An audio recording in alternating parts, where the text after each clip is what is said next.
అన్నమయ్య జిల్లా రాయచోటి లక్కిరెడ్డిపల్లి మండలాల వ్యవసాయ మార్కెట్ చైర్మన్ల ప్రమాణ స్వీకార మహోత్సవ కార్యక్రమంలో మంత్రులు రాంప్రసాద్ రెడ్డి, సత్యకుమార్ యాదవ్తో పాల్గొన్నారు. రాబోయే 3 ఏళ్లలో రాయచోటి నియోజకవర్గం అన్ని విధాల అభివృద్ధి చేసి తీరుతామన్నారు. టీడీపీ కోసం పనిచేసిన ప్రతి కార్యకర్తను, నాయకుడిని గుర్తుపెట్టుకుంటామన్నారు. కష్టపడిన వారికి పదవులు దక్కేలా కృషి చేస్తానని మినిస్టర్ రాంప్రసాద్ రెడ్డి తెలిపారు.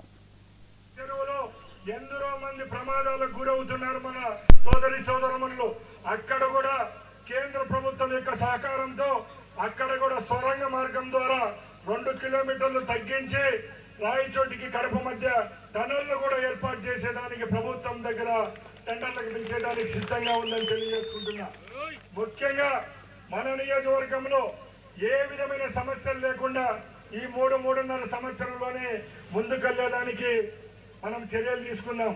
ముఖ్యంగా త్రాగునీరులో జల్ జీవన్ మిషన్ కింద ముందు చెప్పినట్టు 400 కోట్లు, అలాగే అందరి శ్రీనివాసపురం రిజర్వాయర్ కు 400 కోట్ల రూపాయలు 2 ప్యాకేజీలకు సంబంధించి ఇక్కడ శాంక్షన్ చేయడం జరిగింది.